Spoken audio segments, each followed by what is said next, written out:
Thank you again for tuning in to Cigars and Snakes. I'm with E. This is P. Mac or Paul with Spheric Reptiles. And we're just here to kind of, more or less let you know how we feel about certain things. We're going to ask different questions because, like I said, I don't know shit about cigars. And he's learning stuff about snakes. Like he said the last time, they're pretty over there, which is what a lot of people way over there. Like way over there on the other side of the gate. So I'm still not to the point of bringing snakes around him, even though he was at my place yesterday and saw some snakes, but they were in definitely a controlled environment. Now, technically, he could have brought a snake today because my wife is at brunch. And it's a hard no for her right now. I don't know if he can ever make her switch up. But yeah, probably not. She used to not let me smoke on the inside patio, but guess what? She had to change her heart. And now I can't drop ash on everything, but it's all good. It's all good. I'm just saying she might change her mind at some point. She might. I can't make no promises. Y'all know where mice live, right? They live on a chicken ass, so I don't know if that's gonna ever work with her, man. The mite thing, I know snakes are a definite no. Got two kids running around. She don't want snakes around. It's a motherly thing. I don't know if it's biblical or what, but I gotta respect it, man. I gotta respect it. And we're going to chop it up. I go by the Guard Guy. You can also find me on YouTube as the Guard Guy or Instagram as the Guard Guy or whatever.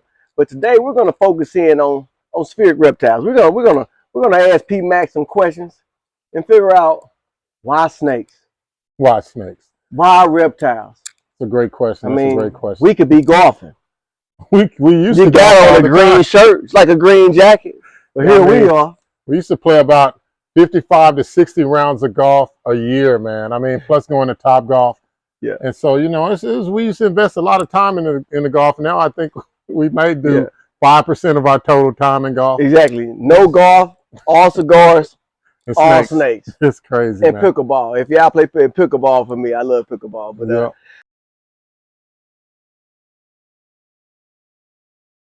but anyways, so let me ask you. So where did your love for snakes come from? And it's kind of weird. It's kind of like the thing that your parents tell you not to do is the thing that you gravitate towards. And we just so happen to live in Oak Cliff, Texas. I don't know if y'all know where that is, but Oak Cliff, Texas is a real place, man. And the apartments we lived in just so happened to be next to a creek. So I would go jump down in the creek to get away from my parents because for whatever reason, they didn't want me going outside and coming back in the Texas heat. They didn't want you in the creek. Yeah, they didn't want me in the creek, so I would go down there and find snakes in there, and I quickly learned which ones were poisonous or not because we had a set of encyclopedias. And before you know it, I was turning over rocks, finding snakes, and getting hold of 10-gallon aquariums full of snakes, and then keeping them for a while and releasing them. Crazy shit, man. I couldn't have a dog, couldn't have a cat, so what's the second best thing? Go catch some snakes. I don't know. Scary snakes. Go catch some scary snakes. Yep. But that's how it started, and it just never got away from it. So as a youngster, you kept them as pets. Yep. And now that we're approaching the age that we're not going to speak of right now. Man, old as. So now you're moving in towards the business aspect. So do you still keep snakes as pets and business, or is it all business now? Well, that's an interesting question because I think, when you look at something, so I always feel like any hobby that you have, in order to be serious, it has to be real. So in my keeping of the snakes, they're all my pets. So technically we have 25 pets and 26 counting our bearded dragon, which we're ultimately going to breed. But it's they're all pets, but they're all part of the business, and that kind of helps funnel the love and the passion, and as you know, like the channel. So that love is spurred into a lot of things. So when I first got into reptiles, like really got into them when I was in college. The only thing I had was Reptiles magazine, and like I said before, Bob Clark, seeing them at shows, getting those sales brochures to kind of educate me. There wasn't a whole lot of education out there. Like Brian Barczyk wasn't around, even though he was around, I didn't have access to him. And so the channel is for pet owners. So, just to help them. Okay, so this whole breeding thing, you know, I had heard of, we had talked about it. I heard of dog breeding, Right. all kind of breedings. I ain't never heard of snake breeding. Now, Man. what made you gravitate towards this? I didn't even know it was a thing till you made me go to the snake show, and I was like, holy shit. Right. Look at all these beautiful, scary ass snakes, right? Right. But what made you get into snake breeding? That's even more interesting. So originally, guys, I wanted to breed Dobermans. So I wanted to breed Dobermans or Dogo Argentinas, you know. So those are two dogs that, you know, it depends on where you live as to the amount of restrictions you have. But the one thing that I noticed is that with dogs, you're limited as to how many dogs you can have on the space that you have. And just with all the regulation around it. And then I started thinking of how many times we euthanize dogs, over 2 million a year in America. So I just really thought about that and was like, you know, maybe dogs isn't the thing for us to do. So my fiance and I, you know, Lynn and I, we went to a reptile show. She likes lizards. She loves lizards. Kind of not all the way sold on snakes. But yeah, I saw a snake and, you know, it was like, hey, we could do this. And I saw the potential there. And I already had a natural love since those were my first pets. So that's how we kind of, it opened the door to it. Well, she got the bearded dragon. And so because she got the bearded dragon, I was like, well, shit, I'm going to get a snake. So that's how it all, that's how we got here. And I ended up with a snake, a lesser bongo. And so look what you got here. You got Snake Man. Snake Man. His woman is Lizard Lady. And here I am. I'm a Cigar-saurus. So I feel like I'm a little bit of a reptile myself. I'm a smoking reptile. A smoking reptile. Okay. Now here's a big question. Okay. Now I know snake got teeth. They do. So when you get bit, I mean, talk to me about getting bit, because I know there's no way to avoid getting bit at times. What's it like? What does it feel like? What do you have to do if you get bit? You know, yeah, you will get bit. You have snakes, eventually you will get bit. There's certain things that you'll learn about snakes that triggers them to bite. But most of the time it's when food is around or when they're in shed. So normally your snake wouldn't bite you. But if they do, I think just knowing that it will happen keeps me from reacting. Okay. And so I don't pull back because the way that their teeth, they're angled backwards. So if you pull back, it actually sinks them in a lot more. So a lot of times it feels like, man, I don't know what it feels like. Feels like I'm going to pass out is what it feels like to me. I'm going to pass out. It's something that's so quick and so instantaneous that you really don't have time to think. All you see is a little bit of. Is it like a bee sting? It's less than a bee sting, so it's about half the potency of a bee sting.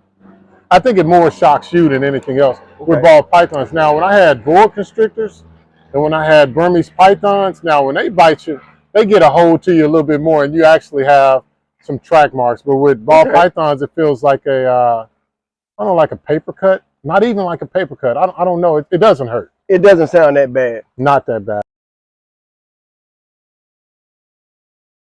So Spheric Reptiles. Yep. How did you come about this particular name? Out of all the names in the universe, you could have been the Green Snake Man. You could have. I thought about that. You could have been. Shit, you could have been Jake the Snake, Paul the Snake Man. You could have been anything. Spheric. Where did that come from? Man, it's a lot of brainstorming. You know, I do surveying, so a lot of times when we're in the truck, I'm just brainstorming. At first, I wanted it to be Dallas Pythons, and Dallas Pythons was taken as a website address or URL. So just going through GoDaddy and putting them in there, and eventually I saw, you know, with ball pythons, we know them as something that balls up. And when I looked up Spheric, there weren't a lot of business names with Spheric. Yes. So when I thought about, you know, Spheric Reptiles, it kind of encompassed everything that we would possibly do with the name. And it's something that we could market, just drop the reptiles part later on and just stick with Spheric. But that's it. It's not like, you know, I didn't have a whiteboard and throw shit up. I just saw it, was drinking some good stuff, and came up with Spheric Reptiles. I mean, sounds good to me. So when you're not snaking, right, what do you like to do? So when I'm not doing snakes, I really love food. So I really love the taste of food. You can tell, can't you? Yeah, man. I mean, look at this. This is a full-grown belly, you know. You know what I'm saying? He got about 4 or 5 snake eggs in there. But, right just now, so you know, we breeding snakes out of his stomach. I'm just letting y'all know what we doing. If I ever lay an egg, then I'm definitely gonna make a lot more money than I would on snakes. But yeah, I mean, typically what we like to do is Lynn and I, we like to kind of go out and just, you know, since we're in Dallas and we pick a different place every weekend and we'll just go there somewhere new and try it out. We love hanging out with family. And I think that's one of the main things that you got to do no matter what is you have to really keep your other like interests in line because you could do snakes 100% of the day and then your relationships will fail. So, you know, it's like anything else. Even though it's a business, it's still, I got to keep it in check. And let me let y'all know, this ain't weed or anything that I'm smoking. This is an actual little bitty cigarello by Tatiana, a groovy blue. It tastes like purple passion or something. You know what I'm saying? They smoke real fast. That's why I'm already on the second one. But here's what I'm trying. Here's my thing. This is the biggest question. This is the question that everybody out there want to know. This is the question. The question of the day. Are you ready? I hope so. Let's see. I don't know what you're gonna say. So, are you ready? Are you ready? Okay. I think so. How do you feel about snakeskin boots? Oh, so that's crazy. I mean, that's the number one thing my mom will say is, oh, that'll make a nice pair of boots or a nice belt. Nice purse. And honestly, guys, I'm not opposed to snakeskin anything. That's just like I wore leather. So, I mean, and I eat cows, but I don't want cows to just be abused. But there's enough people growing things. So we have alligator skin and those other things. And, you know, I think that's a call that you'd have to make. You would have to make that. But I'm not opposed to it. I know that my snakes hopefully won't end up on a pair of boots or something. They won't end up there for me. I'm just letting you know they'll make these popsicle blueberry head snakes and shit will make a real cool boot. I'm just saying it'll be a very unique, probably high-dollar boot. I'm just saying they might. And so the Burmese pythons in Florida, I'm pretty sure they end up as a pair of boots. But that's an invasive species. But yeah, man. I mean, I don't know. I have owned a pair of snakeskin boots when I was in my early 20s. You know, and like I said before, man, that's a long time ago. You just see the gray in my beard. You know that was a long time ago. But yeah, man, I don't know. Man, good question. And a quick change of subject. I just want y'all to know I got this one rogue fly. I mean, it's all over me, man. Yeah, man. And if you did not know that flies like old fashions, they do. They love an old fashioned. They like to get lit too. We got some litty flies out here in Rockwall, Texas. I'm just letting you know. They take one hit and then they buzz off. I got this Crown Vanilla with a splash of Coke in there, and you know, it seems like they come and maybe they getting a drink or something like that, and then they take off. I don't see them again. Now, what type of atmosphere do you like to keep these snakes in? Obviously, everything has an atmosphere.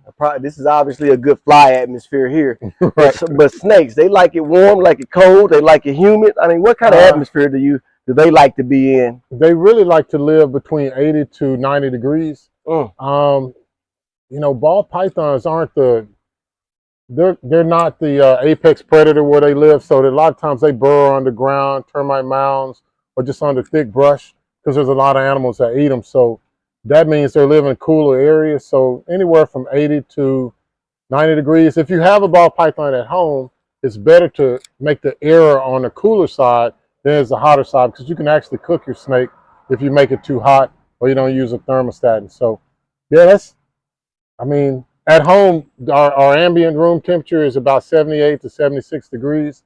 And I mean, that's comfortable for Texas. If you go any lower than that, your bill's going to be like $300, $400, $500, man. So I'm out here smoking hot. You know, it's a great day. Yeah, it feels good. I mean, for Texas, I don't know where you are, but yeah, you know, hey, in Texas, 95 degrees is cool. You will take it. Like I did a video the other day. I was reviewing a cigar right out here, and I was like, hell, it was 93 degrees. I'm like, I'll take this all day. Imagine that. you'll take 93 all day Yeah. because it might hit 110 out here.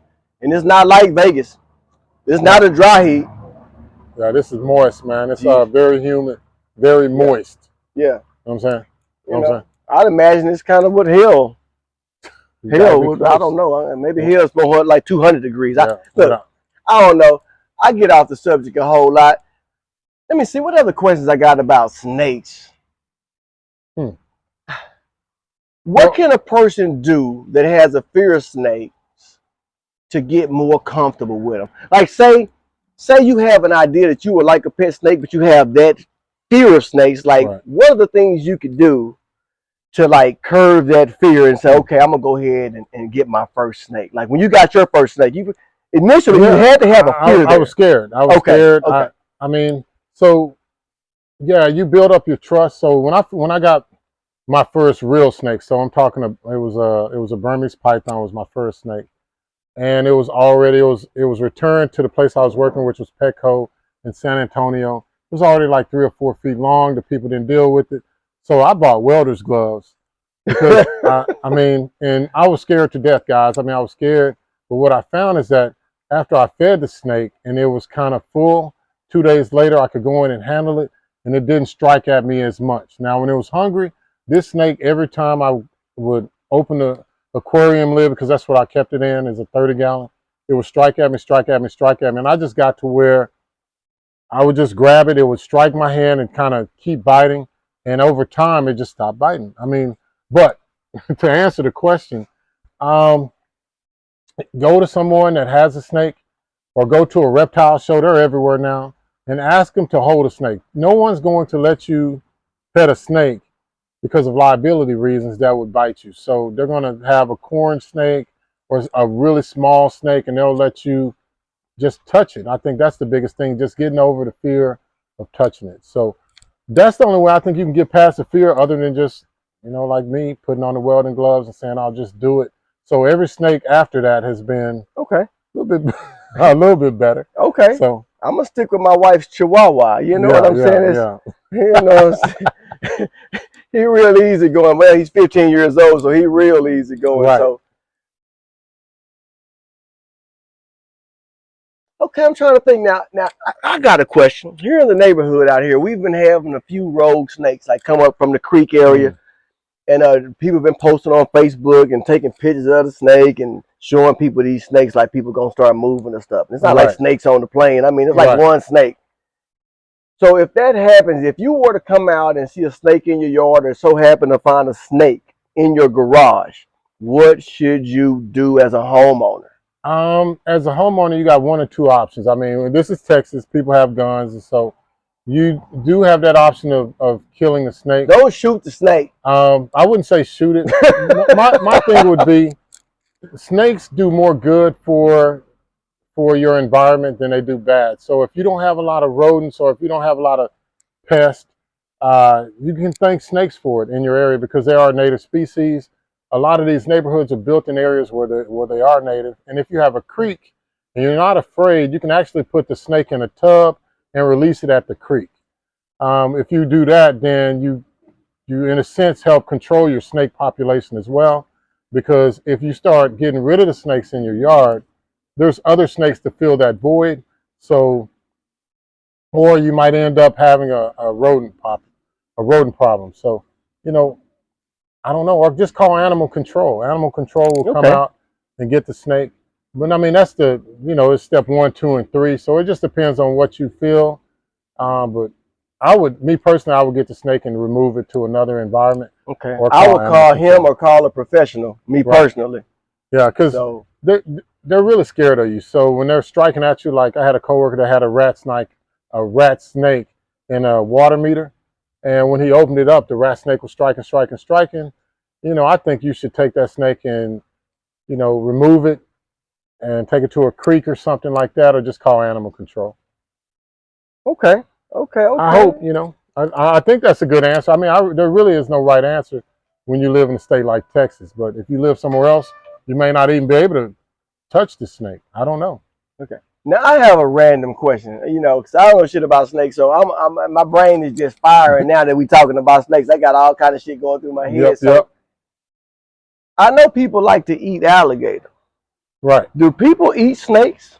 Is that a delicacy? Like, do people eat snake? Like, hey, let me get an order of those snake bites real quick. Look, well, I don't think it's a delicacy some buffalo snake bites here in America, but in other countries, they do eat snakes. But I think here in America, I think the trend would be to eat rattlesnake. When you hear about people eating snakes, really? Why rattlesnakes? I don't know. It's just a snake because they do the snake roundup. So I guess depending on where you live, you could eat snake. Rattlesnakes poisonous? Rattlesnakes are poisonous, but just the fangs are like the venom is poison, but the actual meat's not. I know. I mean, okay, that's some weird shit. Did y'all know that? Yeah. I'm okay. That don't make any sense. It doesn't make any sense, but you know, there's like the puffer. So you can actually go and get puffer at like a sushi restaurant if it's prepared right, and of course it'll cause some tingling in the tongue. And hold on, I got a spider right here. And you know, so but yeah, people eat snakes. I don't think it's as prevalent as alligator. I mean, alligator tastes good to me, and some people may not be for that, but you know, in the South, alligator it's good. Delicious, man. Shit, soak it in buttermilk, fry it up. Shit, all day long. I mean, good beer, good some good music. Hey, it's good, man. This might be a stupid question, but somebody told me there are no stupid questions. There are no stupid questions. I think I said that. But this might be the stupidest question. Like, I don't know, right? I'm not a biology major. I'm not a science guy. But would you consider an eel like the snake of the sea? I told you it was stupid. I told you. It's not a stupid question, but eels have gills, so I would think that they're closer to like a axolotl. A what? Like the fish. Spell that shit. If you can spell axolotl, we'll give you $5. Yeah. Hey, but yeah, we do have sea snakes there are snakes that live in the ocean. But yeah, the eel, since it has gills, I don't know what's more related to. I mean, it could be seen as a snake of the sea. I mean, it lives in burrows and comes out and eats stuff. So it looks snakish to me. I mean, I've never touched the eel, so I don't know. I'm scared of eels. I'm scared of stingrays. What? Yeah. Hey, my fear. Come on, man. I'm not afraid of crap, but I'm afraid of deep ocean water. So that would include all the things in the deep ocean water. So yeah. Like jellyfish. Jellyfish. Definitely scared of jellyfish. What about little bitty old crab? Like little bitty crab? Not little crabs, because if they're on land, you know, maybe I can cook them up. I love crab, so I probably wouldn't be scared of crab. But jellyfish, I never figured out a way to cook that. Okay. But that was a good question, though. But like I say, that's about all the questions I have here for today. Well, that's cool, man. Some good questions. Hopefully that'll help y'all. You got any tips on cigars? Like, no, because I'm always seeing like smoke them. Smoke the cigars. Smoke them. Smoke a variety of cigars. Like I said, I guess like snakes, it's meant to be enjoyed. Right. You know, it's just another thing to do. Just enjoy. If you are a smoker, just come on out, try different cigars. I know a lot of people just get caught up. You found your first cigar, you found a fat bottom Betty or some shit, and that's what you stick with. I get it.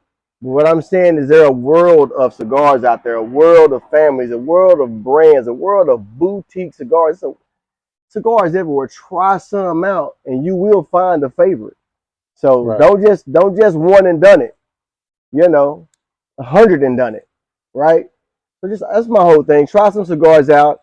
Like I said, check me out at the Guard Guy. We're doing reviews. We're gonna do some skits. We're just gonna have a whole bunch of fun with cigar talk. So that's it, man. That's my advice to people. Smoke cigars, review them, really think about the flavor notes, just really take it in and just enjoy it. Do it after a hard day's work, relax, put the kids to bed so they're not disturbing. I have trained my kids that smoke is bad. So I actually get an hour and a half break every time I smoke because the kids see the smoke and they say, hey, we can't go on the patio because daddy said smoke is bad for little children. Right. So I don't really even know scientifically if that is true. But well, yeah, smoke is bad for smoke is bad for little children. That's a factual statement, right? I mean, our grandmother smoked a long time. Yeah, I mean, but she didn't give them to us, so you know. I'm just saying, but the actual secondhand smoke. I mean, I know it's bad. Right. We've seen the studies of it. I get it, but You gotta enjoy your life. You know? If you don't hurt anybody else, don't hurt it the works. kids. Don't hurt the kids. Don't hurt the kids. Please don't hurt the kids. But hey guys, sphericreptiles.com, Instagram, same thing, Spheric Reptiles LLC. And theguardguy.com, the guard guy on all the platforms. So, yep. So if nothing else, hey guys, until next time, patio sessions. That's right. Cigars and snakes. See y'all next time. Thanks. Peace.